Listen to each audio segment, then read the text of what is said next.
There's no backing down now. Gotta stick to the plan. Prove the existence of a third party and get Vera on the stand. By any means necessary. Put on a happy face, Aiden. It's justice time. Oh, hello. Miles Edgeworth, you claim that nobody involved with the 13-year-old case was involved in this larceny. Are you so sure that's really true? If they were, surely there would be evidence linking to them. But surely you know yourself, Mr. Edgeworth. Sometimes evidence can just come flying out at the last minute, can it? Uh-oh. Are you saying, Mr. Gambit, that you found evidence to indict a third party? Objection! Forgot. Pay the boy no heed, Mr. Edgeworth. It is obviously a bluff that even the great fake Phoenix Wright would laugh at. Objection! You'd like that, wouldn't you, Mr. Payne? Unfortunately for you, this is no bluff. I've been one step ahead of you the entire time. The evidence that proved the existence of a third party is this. Defense, what exactly is this? This, Your Honor, is a blackmail letter. My client received the letter a few days before the crime. It was sent by someone who calls themselves the Spirit of Seething. What they were trying to blackmail my client about connects to a certain case. You can't mean... Music is really loud. Yes, my client was blackmailed to take the fall for this crime by the Spirit of Seething, who was connected to the case 13 years ago. Objection! This is absurd. A blackmail letter by a ghost. I thought we already went over this fact. Ghosts aren't real. When are you going to stop suggesting such ridiculous claims? Yes, a blackmail letter from a ghost is rather hard to buy. Objection! Hang on, I'm not saying that ghosts are real. I don't believe in ghosts either, you know. Spirit of Seething isn't actually a literal spirit. Rather, based off the evidence we have, I believe they are someone who was deeply affected by the assassination case.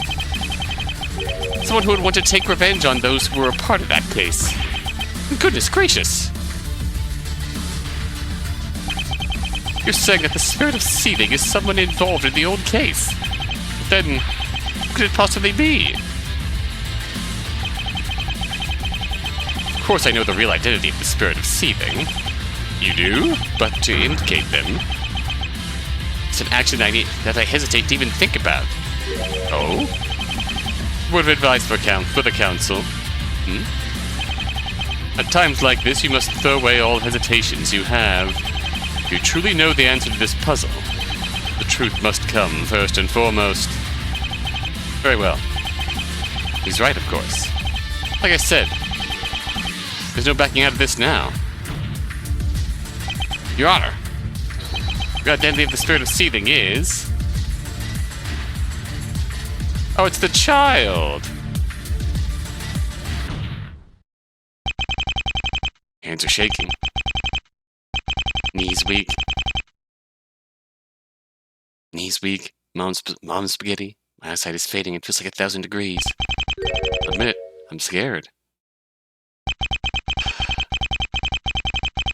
I feel like I know what's going to happen the moment I try to argue this point.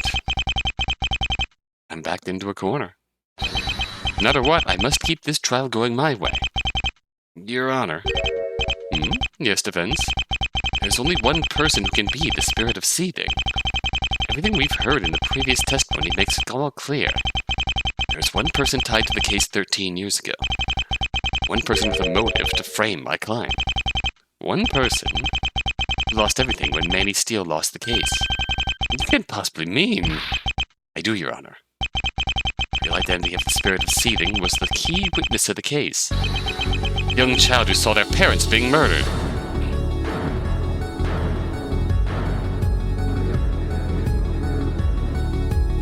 Objection! This is absurd. What could have possibly given you the idea? Objection! Oh, what are you doing, Gambit? Don't you know that by implicating the child? Somehow I knew you'd react like this, Steele. I can't let you get in the way of my plans now. When justice is so close. Mr. Steele. You told me earlier in the lobby that you've already put your trust in me. I'm asking you now to trust me. It's most important. Aiden? Order. Mr. Steele, return to the defendant's chair. Mr. Gambit, this is a heavy accusation to make. What is your line of reasoning to suspect the key witness of the 13-year-old case? It's actually very simple, Your Honor. If you would think back to the testimony given by Mr. Edgeworth, there was a key witness who was invited in the court proceedings. This witness was nearly assassinated. Thankfully, Mr. Steele had caught on quick to the assassination attempt, and he managed to save the witness from almost certain doom. If not for his actions, there would have been another victim in this tragedy. This important piece of testimony that is crucial to identifying the spirit of seething, once and for all proves that they are the child who was the key witness 13 years ago. Objection! How? How did the defendant saving the child's life prove that they were the blackmailer? I'm willing to bet you don't have a shred of evidence to... Once again, Mr. Payne, your inability to see what's right in front of you astounds me. Why not try reading the letter for yourself and see what I mean? Why not? I'm nothing if not accommodating. The one who saved my life? This... What's the meaning of this? It should be fairly obvious, Mr. Payne. Don't make me spell it out. The key witness and the blackmailer both had their lives saved by the defendant. I would hardly call that a coincidence. No! Steele isn't saying anything. He's not objecting at all to what I just said. That means he trusts me. Maybe I can pull this off after all. I believe we will once again need the defendant to clarify this matter for us. Is what the defense claimed true? Are you being blackmailed? It's true, Your Honor. A few days ago, I received a typed letter in the mail. They were very clear and specific instructions for me to follow, but I refused. Anything that can be held over my head. Nothing that I don't already hold myself accountable for. I'd accepted a long time ago that I'm a failure as a prosecutor. It was all I could do to try and keep the case from the blackmailer's hands.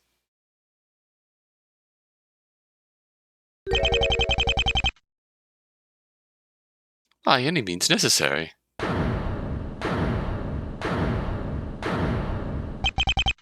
It seems that this is a rather damning truth to be uncovered. This witness from years past has suddenly become a suspect. As such, I must ask that our chief prosecutor provide one more piece of information about the assassination case from years past. The identity of the child from that horrid case so long ago. Very well. His name was Jonathan Seething. Very on-the-nose name here. The spirit of Seething. He was the key witness in the trial for the murders of Melissa and Jonas Seething. Those names...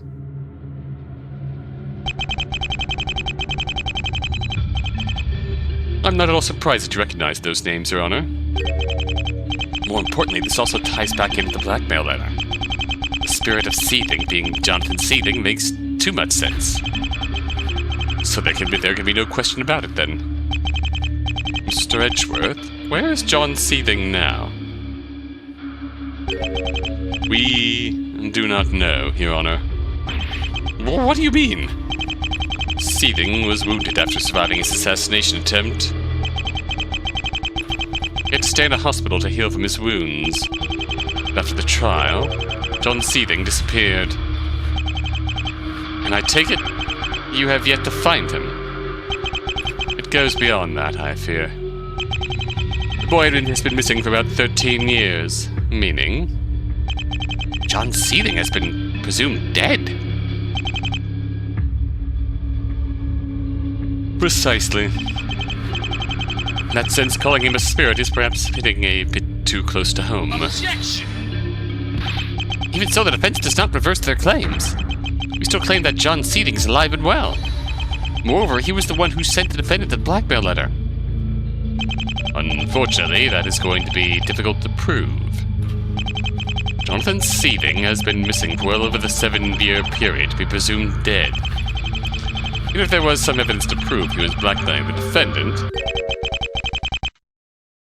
I fear it may be irrelevant. Irrelevant? Were you not listening to the testimony that the defendant gave earlier? Mr. Steele said something rather interesting earlier. I think that shoots the defense's theory in the foot. He did. A few days ago, I received a typed letter in the mail. Instructions for you to follow, but refused. Yeah. That's all I could do to try and keep the case from the blackmailer's hands. By any means necessary. But that's... Aiden, you fool, you didn't even realize how badly Steele shot you in the foot there. You see it now, don't you? It really doesn't matter one bit who wrote that letter. Because he refused to follow its instructions. And took his own actions, specifically to not be blackmailed. Absolutely none of the defendant's actions could be considered under duress, meaning there is no proof of a third party. Yeah!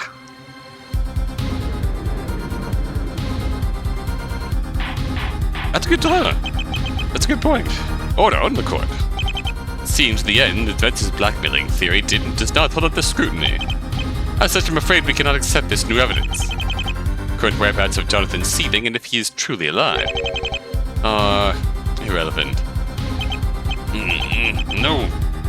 Can't let it end here. I have to get Vera on the stand or I'm done for. Hold on, the defense isn't done. A third party did make their way into the office that day. Objection! And I assume you have evidence to back that up beyond a letter with no relevance? Face it, rookie. It's over.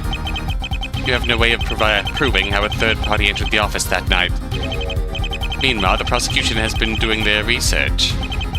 We know for a fact that there's no way for a third party to break in. Oh dear, Chief Prosecutor can attest to that to the legitimacy of the prosecution's claims. May I ask why it's so impossible to break in, Mr. Edgeworth? Your Honor, there are a number of security measures in place to preventing a break-in. If it pleases the court, I can testify about these security measures in greater detail.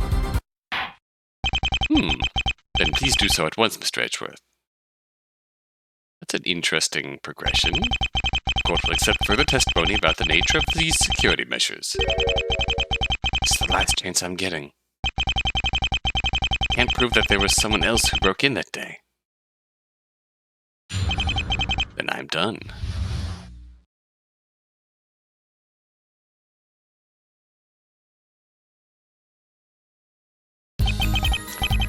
As it stands, the security measures in place make a break-in nearly impossible.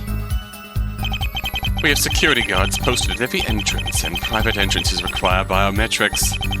Each floor has security cameras strategically placed at each stairway and elevator. Each prosecutor's office has an electronic lock, and each prosecutor has their own key. The only way to open a door that isn't yours is with the use of the master key. Any attempt to break past any of these defenses would result in an alarm being raised.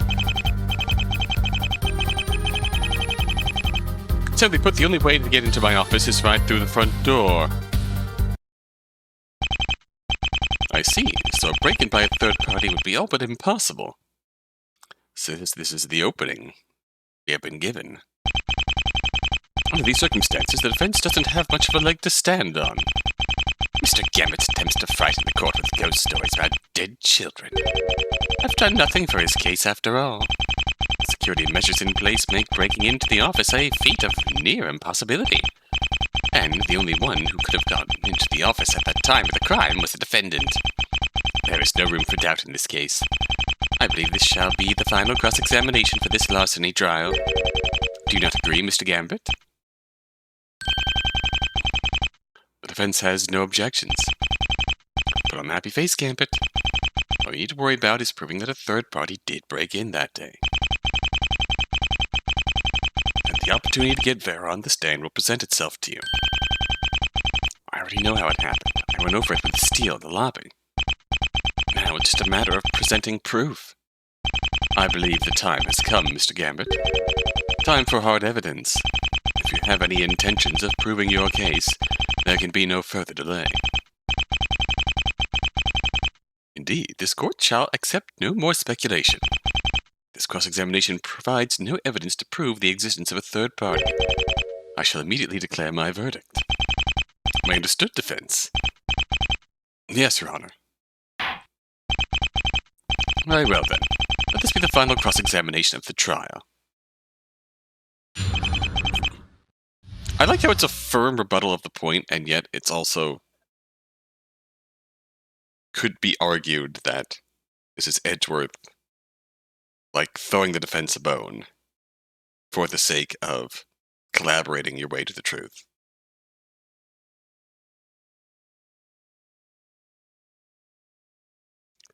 I like that. Holding! Is there any reason why so many security measures are in place? I mean, it's not as if this place is a bank vault or anything.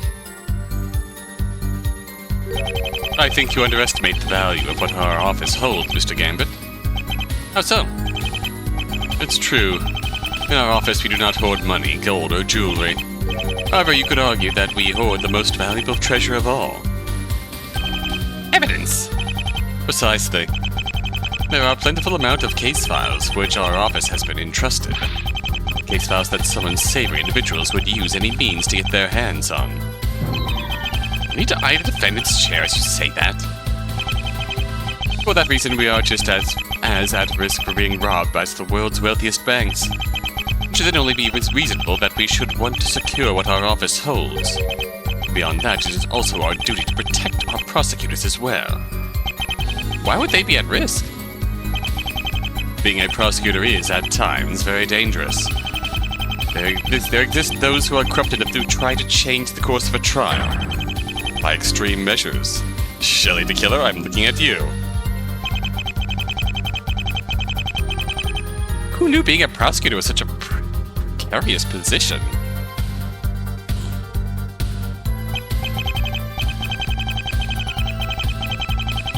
So to reiterate, it's a combination of the evidence you hold and the prosecutor's lives that necessitates such drastic security measures. Correct. However, if you must know, there was once a time where security was more lax. Because of this more lax security, certain incidents started to occur. 9 years ago, a body was found in the parking lot of the prosecutor's office. Ah, Lana Sky. And 2 years after that, another one found in one of the offices themselves. That was mine. Buddy Faith. Good dude. These incidents were enough for us to get the memo that security had to be tightened. Oh, is that all it takes? You can forgive one murder? In any event, the security measures are in place for very good reasons. Would the witness please go into more detail about some of the measures that exist to keep our offices safe?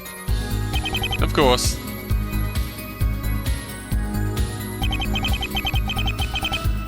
Holding!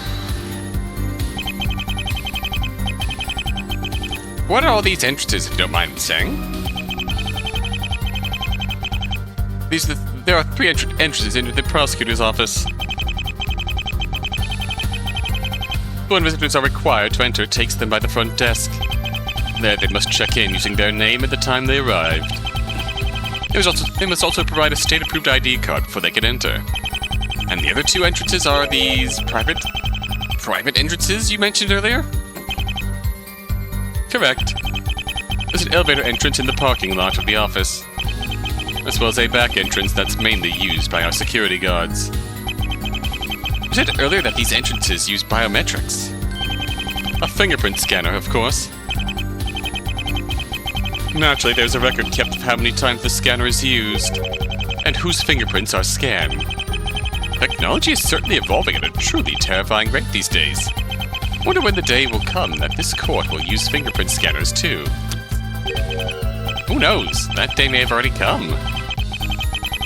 I do have one more question for the witness before we move on to our next point. Yes, what is your question? Would it be at all possible for someone other than a prosecutor to use these private entrances? Possibility does exist, I suppose. However, I think the only possible way for them to do so is by being escorted by a prosecutor. In other words, they'd be under constant surveillance the entire time. There would certainly be no opportunity for them to go and steal in the offices. Right, well, I'm not too concerned about proving opportunity right now. Just need to stall until I can get Vera on the stand. In any event, I believe this court better understands the nature of these entrances. Mr. Edgeworth, please continue describing the security measures in more detail. Oh, was that my Edgeworth voice? Holding! Who's in charge of watching the security footage? There's a security office station near the parking lot.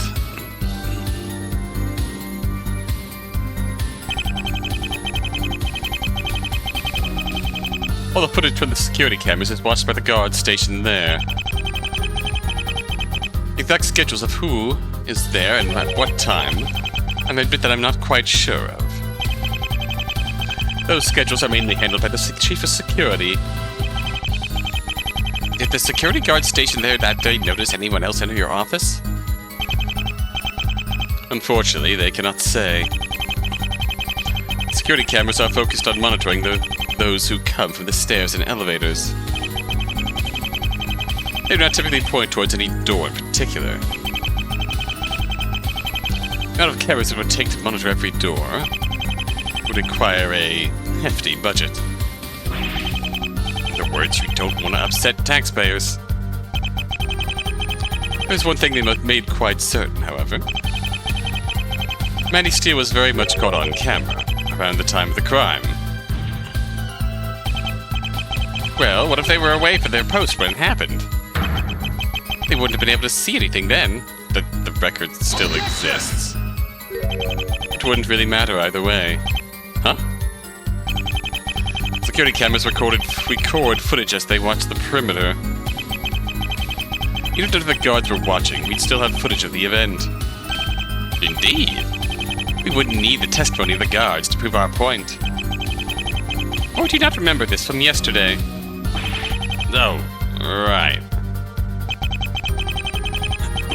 I forgot that the footage was that footage was shown, to be honest. Rest assured, however, that if it was revealed that some of the guards left without reason, there would be dire consequences. Note yourself, don't get on Edgeworth's bad side. You will have your salary cut repeatedly. Regardless, it's clear that the Manny Steele was the only man seen on camera during the time. I must now ask, is there any security for any of the offices themselves? Holding! How good is the security on these locks? Security on the doors is state-of-the-art.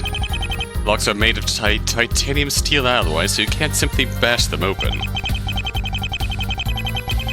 There's practically any lockpicking method you throw at it as well. You could say that they were Yatagarasu proofed. Even if you tried to open the door by force, the alarms would go off. Are you guarding the Declaration of Independence?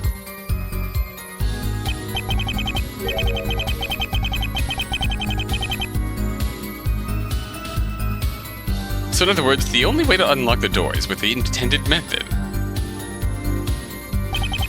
Correct.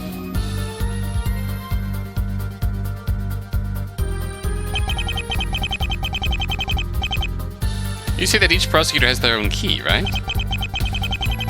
Does that mean prosecutors can't use their keys to open another prosecutor's door? A very astute observation, Mr. Gambit. It's true. In order to open the locked door, you need that specific prosecutor's key. As this court can see, you and the defendant are not the same person. How could Mr. Steele have possibly opened your office door without your key. Objection! Mr. Gambit, we've been over this already. Or, perhaps, all this talk of ghosts that frightened you so much you can't remember. Funny, because you can never seem to remember me saying that I don't believe in ghosts. If you'll recall from yesterday, the defendant had a secret weapon at his disposal. One that could have very easily allowed him to get inside Mr. Edgeworth's office. The master key? If our dear chief prosecutor wouldn't mind going over this secret weapon again. Just sorry that the defense attorney can have his memory jogged. Yeah, Payne, you go ahead and keep being the most pretentious one in the room. Hold it! The master key is normally kept at the security booth, right? Indeed. We have it in case prosecutors forget their keys elsewhere. It wouldn't do well for us to not be able to come into work because we forgot our keychains. And that night you believe that the defendant called a security guard. Have him open up a door that wasn't his. We do. In fact, such an idea isn't without precedent. Wait, you mean? This happened before? Yeah. Yes, about 7 years ago. By another man who attempted to burgle my office. Hello, Portsmouth. Maybe ghosts are real. Because this man's office is haunted. Tisk. How remarkably uncreative. Try to rob the chief prosecutor using a method that's already failed in the past. It's no wonder he got caught. Objection! But yesterday the defense proved that the defendant couldn't have used this method. The office the defendant asked to have opened was his own. Objection! The prosecution asserts that the witness was merely confused. Can't believe you rookies got so hung up on things so easily explained away. It's literally my job, bozo. Honestly. I don't believe we will get very far by arguing endlessly about this particular point. Right now, what the defense needs is solid proof of a third party. Until then, we must agree that the prosecution's theory is the most logical assumption. No fair. Anyway, the witness may continue his testimony. Hold it! So are the alarms triggered automatically? They are indeed. Automatic alarms are triggered by trying to break into an entrance or office door. Even if someone could feasibly break open the door to my office, we'd instantly be made aware of their presence. True, it would be difficult to break into the office the normal way. What if the true culprit's entrance was anything but normal?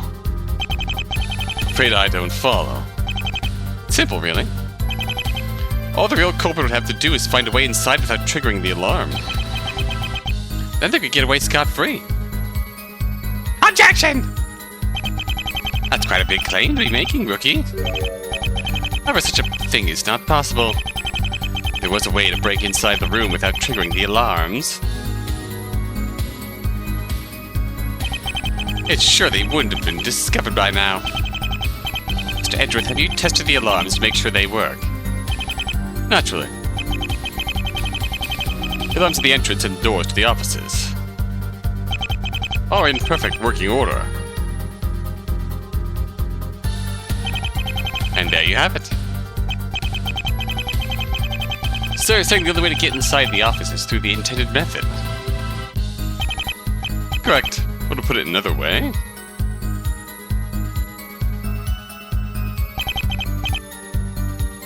Hold it! Are you absolutely certain of that? Do you propose another idea? Well, let's say that the thief found another way in the room, like an air duct, for instance. Under these circumstances, it would be possible to enter the room through different means. Objection! Those by no cigar, rookie.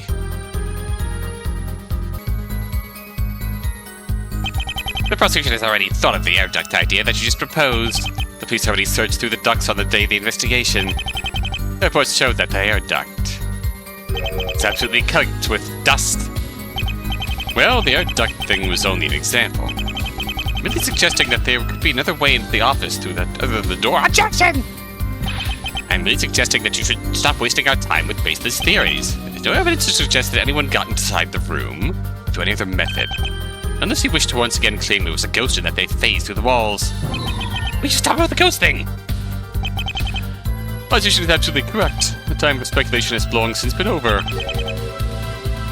Do it through evidence. Evidence that a different method was used. Of course, I already know I have something of the sort. To be presented to the court. Let's think about how I want to go about this. The only way I can get Vera on the stand is prove that a third party got inside.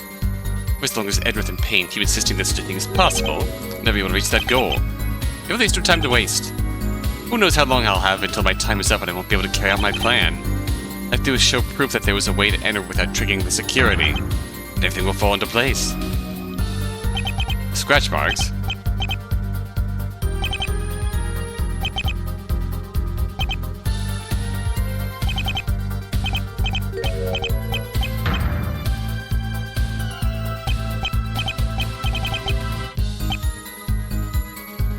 Send the scratch marks? Objection! False! Your Honor, what do you think about this statement? I beg your pardon? Do you not see anything strange? Do not, I'm afraid. To penalize you for this, Mr. Gambit. Clearly I need to rethink my strategy.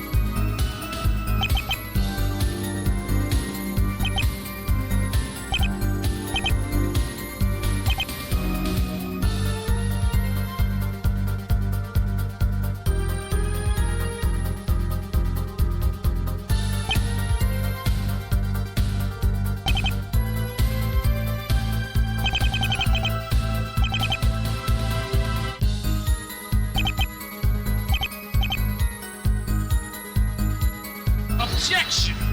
False.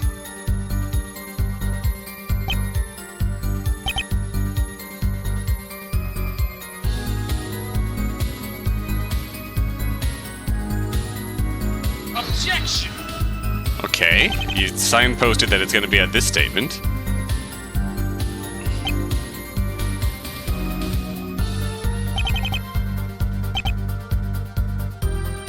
Objection! Why did that not work the first time? Breaking is impossible. Maybe I just am half asleep and missed the statement that I put it in on. I don't know. Breaking is impossible. The only way in is through the front door. That's quite a claim to be making. And why would you say that? It's actually very simple to explain, really. The statement contains a blatant contradiction. I beg your pardon? Simply put, there's no way that the true culprit entered through the front door. Objection! Don't tell me there's just more of your ghost stories, rookie.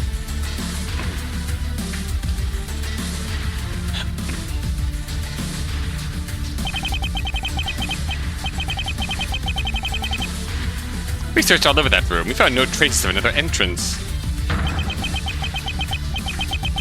If you were to say that there wasn't a way in, you have to say where it was.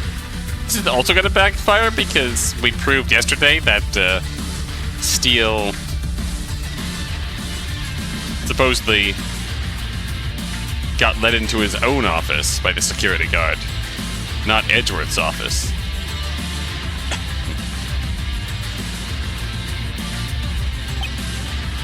And we're going to prove that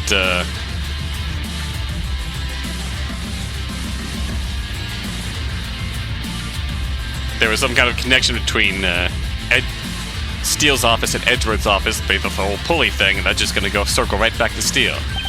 Gladly. Yeah? Your Honor, I asked that the court take a look at this. What am I looking at? These, Your Honor, are scratch marks.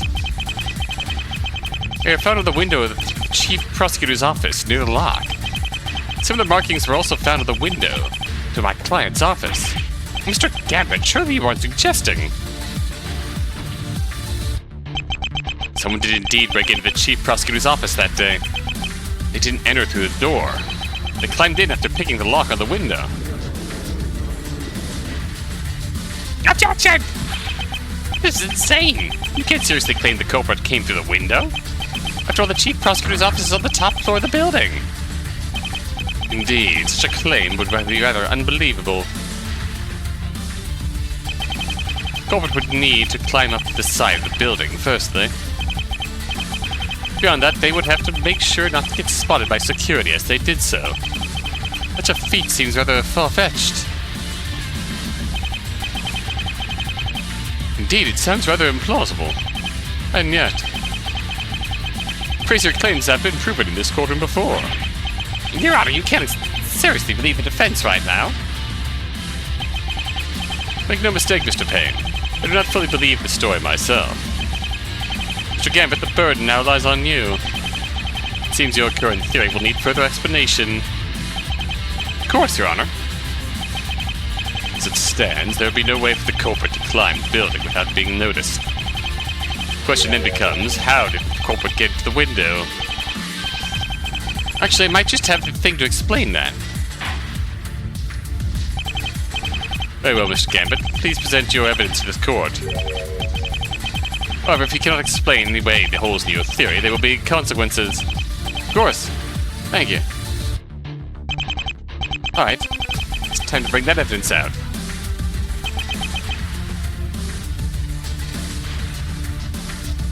Take that! Your Honor, I propose a question to this court. Your Honor, I propose a question to this court. Why would the culprit need to climb up the building at all? What do you mean, defense? Let's think about the facts for a moment. If the culprit climbed up to the side of the building, he would have been immediately noticed. There would be no room for doubt that said person would be the guilty party. So is this an admission of defeat on the defense's part? Are you finally admitting that your little theory makes no sense at all? Not at all? The evidence I present will now make everything clear. I ask the court to take a look at this. What is that device, defense?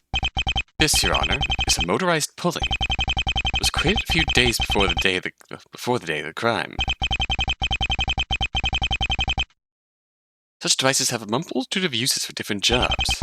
This one in particular can be bolted onto any surface. You're not suggesting. I am. The culprit didn't need to climb up the building to get to the window at all. All he did was take the elevator up or the stairs to the roof, and then climb down using a rope connected to the pulley. Alright, that works. For some reason I was thinking of like the fucking Canopian embassy with the gap between two different sets of offices in this instance. But yeah, the prosecutor's office is one building, so this does make more sense. Order, order! This theory of yours is most intriguing, Mr. Gambit. I think that the culprit could have come from the roof the entire time. Indeed. Who would have imagined? Of course, we might have been able to piece it together earlier. Had the prosecution not overlooked the window scratches. Well, you see... This is truly an unfathomable oversight on your part, Mr. Payne. You can expect this to come up during your next salary evaluation. Uh-oh. Oh! Ah, in your face, Payne. Now then, I suspect he'll try to fight back any minute now. Objection! Right on cue. It's not over yet. Its case has not yet been fully proven, Your Honor. Oh, how so? It's quite simple, Your Honor. There is no proof that this pulley was actually used for the crime. Okay, bet. Objection! I wouldn't be so sure about that, Mr. Payne. What do you mean? There's a way to prove that the pulley is connected to the crime. See, Mr. Payne, this entire time, defense has had a witness prepared. What?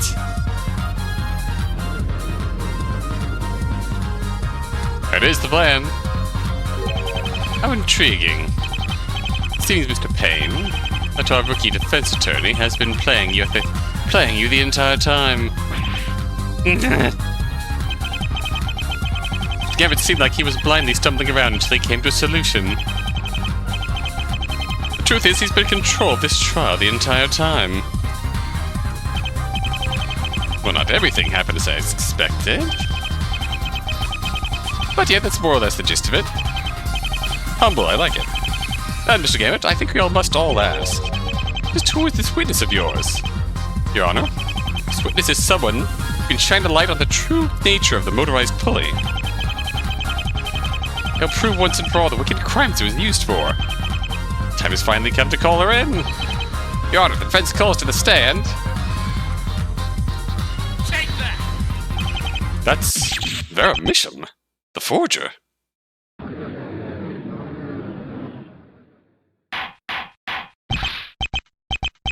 Order, everybody calm down. Mr. Gambit, I don't understand. Why would Vera Misham be involved in this case? Your Honor, Vera Misham has renounced her former ways ever since State vs. Misham. However, she still does commission work. Being an evidence forger, she knows a variety of different crafts that others are interested in. Are you saying? Yes, Your Honor. It was Vera Misham who built the motorized pulley. Objection! Huh, I like this story. Where's the proof that forger is the one who made this, Oh, Mr. Payne, you really don't know? It's exceedingly easy to prove. What are you talking about? I believe, Mr. Payne, that he's referring to the Misham mark. Misham mark? Effectively, it is Vera Misham's signature. Back when Vera forged evidence, her father used it to identify forgeries made by her. Essentially acted as a way for them to back out of the case if it was deemed too dangerous. Oh, so are you admitting to having presented forged evidence? You truly are no better than the great fake Phoenix Wright. Objection! That is not at all what I am trying to say. Did you just listen to anything I said? Vera Misham last renounced the ways of forgery. However, she still does commission work. The Misham mark is still stuck around as a way to identify a piece that she made. In any case, Mr. Edgeworth, would you please verify that this is the real Misham mark? It's true. I've seen this mark before more times than I would care or like to admit after of late.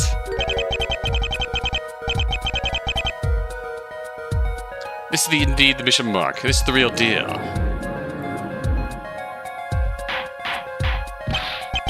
Order, please. So it is true. Vera Misham did indeed make this pulley. Then does that mean that the defense is accusing her as an accomplice? I do not think so, Your Honor. However, I would like to hear the court to hear her side of this. Hear her side of the story, if possible. Very well.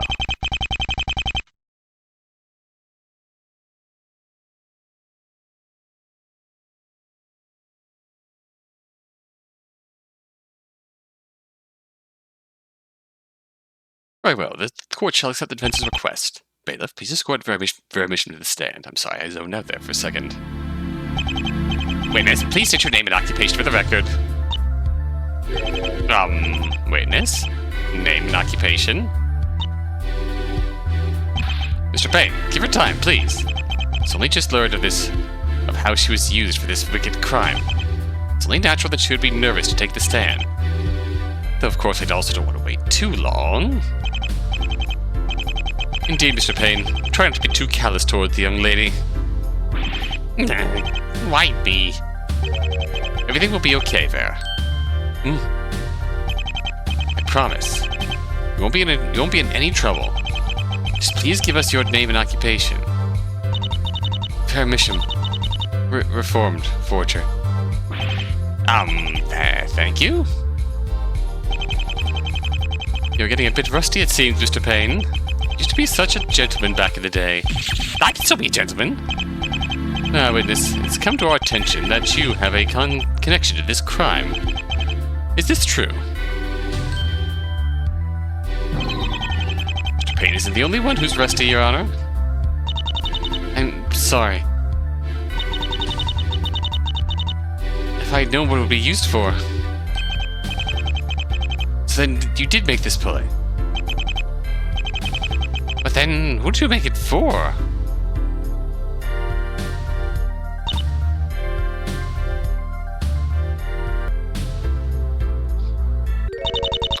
I don't know. Eh? Now that I'm out of the forgery business, I try my best to stay out of trouble. I've been helping the police track down those I have worked with in the past. However, I still do commission work. I thought that commission mark is public knowledge. Nobody would dare use my creation for evil. Clearly, I was wrong. It's when I received a significant sum of cash in the mail with a letter detailing their request. Request for a remote-controlled motorized pulley. I truly didn't think anything of it. Even despite the fact that my client asked for anonymity. So then, you never met your client in person? Unfortunately, no. Letter requested that the remote and pulley be dropped off at a secret spot. Once I did, I got a letter confirming that they had been received. Then the defense lawyer over there approached me yesterday.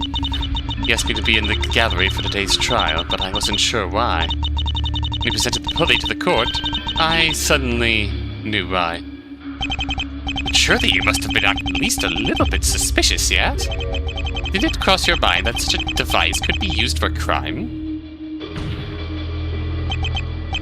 Mr. Payne, you must understand, Vera has been sheltered most of her life. We still might not yet know how to identify these kinds of red flags. What's important is that she has told us the truth. If you remember what she said in detail, everything suddenly falls into place.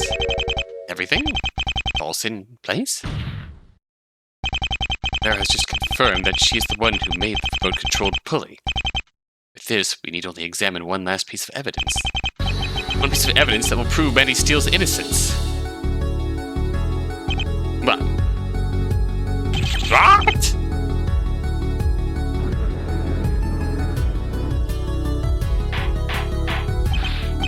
Order. Order. Mr. Gambit, are you saying there's a piece of evidence that can get Mr. Steele a full acquittal?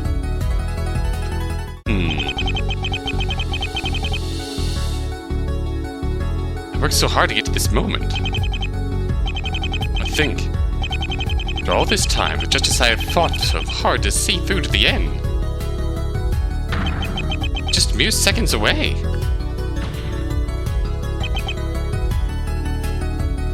Your Honor, one piece of evidence is truly all I need.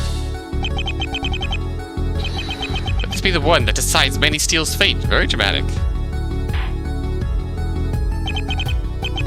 Very well, the defense is adamant that one piece of evidence is all he needs. Only one piece of evidence, then only one piece he shall be allowed to present. Hands are shaking, arms are sweating, knees weak, mom's spaghetti. I can barely take it. I'm more excited for this than I've been for anything in my life. Now then, Mr. Gambit, this is your final chance.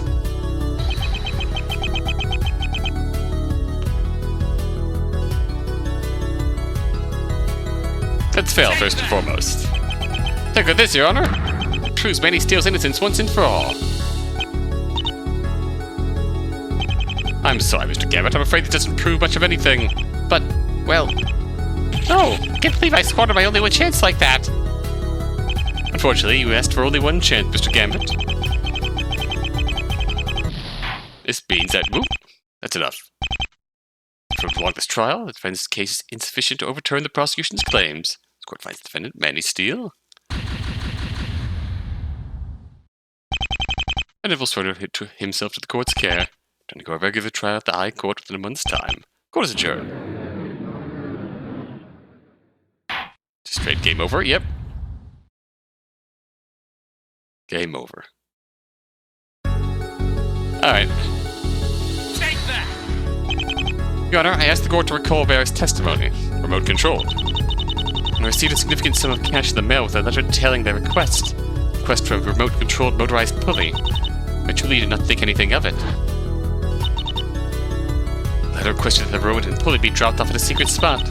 Once I did, I got a letter confirming that they had been received. It's... pulley was remote controlled. As it just so happens, we do have a remote in the court record. One that one that just so happens to bear the Misham mark. The one left behind at the crime scene. Objection! We can't be certain that the road found at the scene is for the pulley. That's just pure conjecture. Objection! Getting desperate, are we, Mr. Payne? It's a very easy way to prove whether or not the remote works for the pulley. All we have to do is use it right here in this courtroom. No! To think, such a plan could be carried out by a rookie. It seems the do-or-die moment is finally upon us at last. If this remote truly works for this pulley, it shall prove it was used in the crime. As such, with the new alternative thoroughly proven, Manny Steele shall walk out of this court as a free man. The court shall give its approval for the test to be conducted. Thank you, Your Honor. Ladies and gentlemen of the court, it's the moment of truth. My pet theory right now is that Gambit himself is John Seething. We don't know how old he is, but his attitude and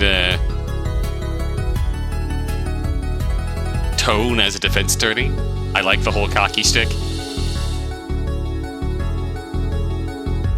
I like the whole actually has a game plan shtick, too. It does, everything he's done does, reek of, more going on than meets the eye here. Moment of truth. It's time to prove what really happened on that day.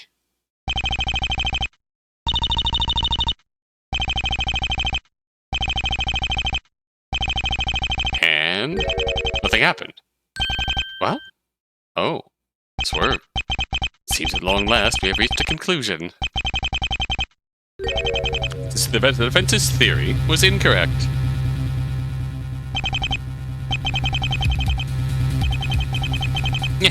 It all makes sense now. Why didn't I see it before? Mr. Payne? I believe this has proven a glaring contradiction in the defense's logic. Let's assume for a moment that your theory wasn't just proven total hogwash right there. The remote was used for the pulley. Why would it be found at the crime scene? Good point. Just think about it for a moment. A criminal would need the remote in order to escape the crime scene. The truth of the matter is that the pulley wasn't related to the crime at all. The remote could have just been something from a case Mr. Edgeworth was overseeing. There was never any break-in through the window that night. I must agree with the prosecution. It seems that the defense was ultimately unable to prove its case. I'm fitting that the defense kept bringing up ghosts the entire trial, because that's exactly what his theory just became. No!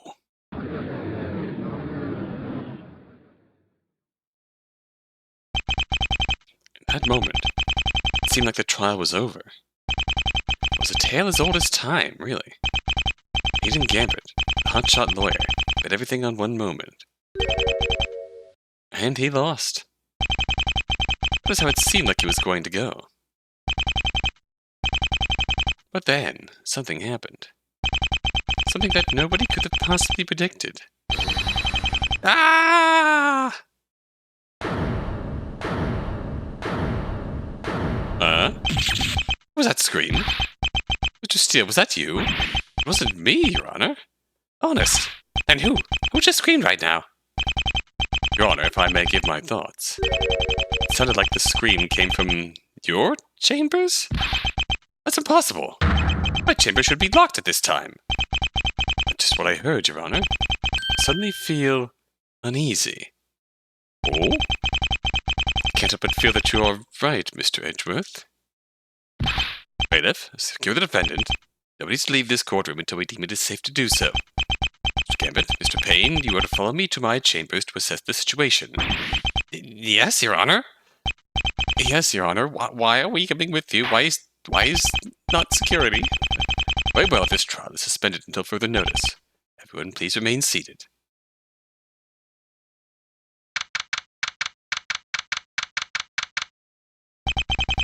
There are a lot of things one would expect to see when walking into a judge's chambers. One of the things you expect to find is, well, a judge. In a way, that's exactly what they found. The presiding judge's neighbor from one room over. He had somehow snuck his way into the locked chambers of the presiding judge that day. I doubt anyone expected to find, however, was what he was standing over. What is this? Why is there a body in my chambers?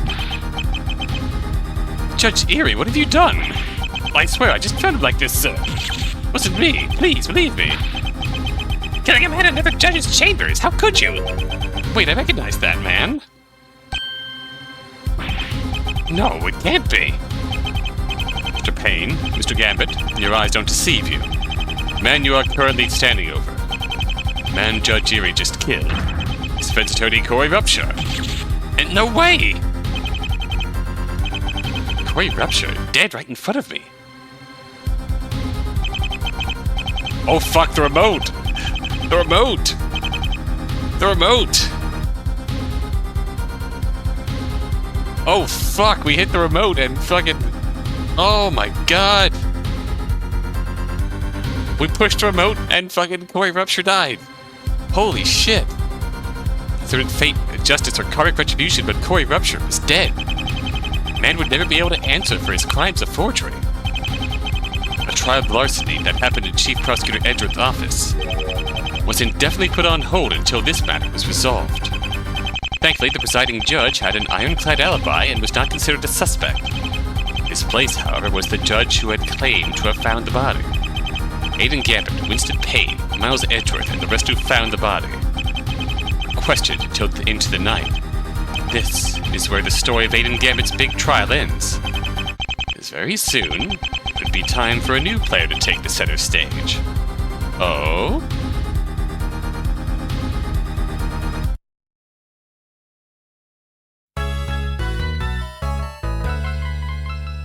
The fucking remote did it. Fucking remote triggered it. Holy shit. It's insane.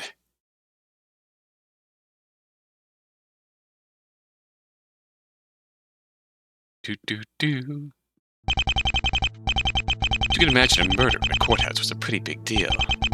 The police were trying to expedite the case, as that the public wouldn't notice what had happened until the situation could be dealt with. Meanwhile, Apollo Trucy and I were blissfully unaware of what was about to happen. To us, it was just another ordinary winter afternoon. I had no idea what I was in for at the moment when I suddenly got a phone call. A phone call from an old friend. Oh, is this going to be an Apollo trial? This is going to be an Apollo trial. Oh, shit. That is fucking savage. Aiden Gambit pushed that. You are seeing that too, right? You are seeing that too, right? Someone set up a wicked contraption in court so that the moment Aiden pushed the remote to trigger the pulley,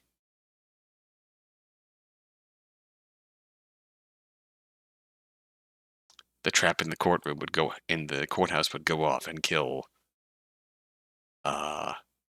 whatever was his face. That is savage. I thought, holy shit.